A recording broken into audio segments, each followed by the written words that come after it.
Subscribe my YouTube channel Steno Sprint with Khushi and press the bell icon.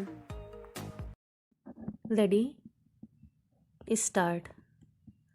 NRC वह register है जिसमें सभी भारतीय नागरिकों का विवरण शामिल है। इसे 1951 की जनगणना के बाद तैयार किया गया था। रजिस्टर में उस जनगणना के दौरान गणना किए गए सभी व्यक्तियों के विवरण शामिल थे। इसमें केवल उन भारतीयों के नाम को शामिल किया जा रहा है जो कि 25 मार्च 1971 के पहले से असम में रह रहे हैं। उसके बाद राज्य में पहुंचने वालों को बांग्लादेश वापस भेज दिया जाएगा। एनआरसी उन्हीं राज्यों में लागू होती है जहां से अन्य देश के नागरिक भारत में प्रवेश करते हैं। एनआरसी की रिपोर्ट ही बताती है कि कौन भारतीय नागरिक है और कौन नहीं। 1947 में जब भारत पाकिस्तान का बंटवारा हुआ तो कुछ लोग असम से पूर्वी पाकिस्तान चले गए, लेकिन उनकी जमीन असम में थी और लोगों का दोनों ओर से आना जाना बंटवारे के बाद भी जारी रहा, जिसके चलते वर्ष 1951 में राष्ट्रीय नागरिक रजिस्टर तैयार किया गया था। वर्ष 1971 में बांग्लादेश बनने के बाद भी असम में भारी संख्या में शरणार्थियों का आना जारी रहा, जिसके चलते राज्य की आबादी का स्वरूप बदलने लगा। 80 के दशक में अखिल असम छात्र संघ ने अवैध तरीके से असम में रहने वाले लोगों की पहचान करने तथा उन्हें वापस भेजने के लिए एक आंदोलन शुरू किया। ऑल असम स्टूडेंट यूनियन के 6 साल के संघर्ष के बाद वर्ष 1985 में असम समझौते पर हस्ताक्षर किए गए थे। 40 लाख लोगों को गैर भारतीय मानकर गैर कानूनी घोषित करने के फैसले का समर्थन कर रहे मीडिया के सभी विमर्शों में पहले से ही ये मान लिया गया है कि वे बांग्लादेशी नागरिक हैं।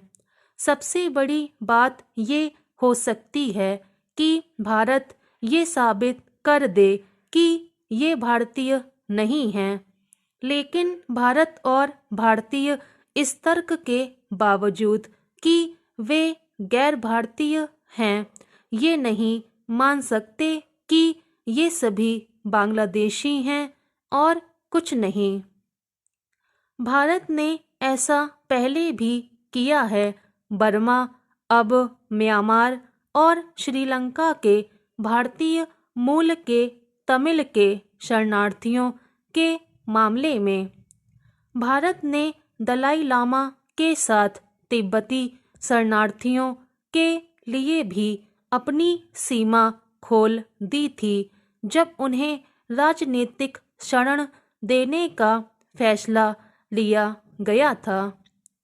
भले ही पहले के कुछ अच्छे अनुभव रहे हों, लेकिन भारत ये कतई नहीं मान सकता कि बांग्लादेश सरकार को अगर इस बारे में कभी संपर्क किया गया तो वह भारत की बात स्वीकार कर लेगा।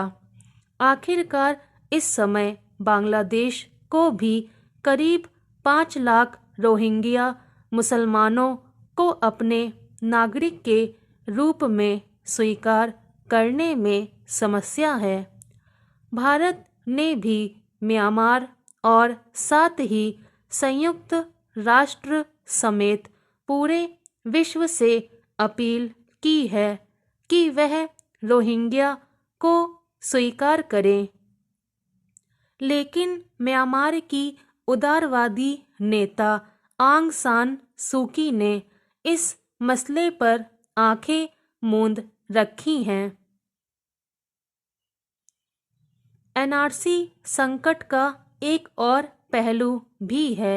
इसकी शुरुआत दशकों पहले ऑल असम स्टूडेंट यूनियन के विदेशी आंदोलन से होती है, जब ये दावे किए गए थे कि पूर्ववर्ती पूर्वी पाकिस्तान के लाखों लोगों ने बांग्लादेश बन जाने के बावजूद वहां लौटने की बजाय भारत में रहना तय किया, जबकि युद्ध समाप्त हो चुका था। इसका मतलब ये कि उनके पास हो सकता है ये भी दस्तावेज नहीं हो जिससे कि बांग्लादेश की नागरिकता साबित की जा सके। ऐसे कई अंतर्राष्ट्रीय नियम और कानून हैं जो किसी राष्ट्रीय सरकार पर दबाव डालते हैं कि वे समान राष्ट्र से संबंध रखने वाले नागरिकों को स्वीकार करें। Stop. Subscribe my YouTube channel Steno Aspirant with Khushi. Thanks for watching.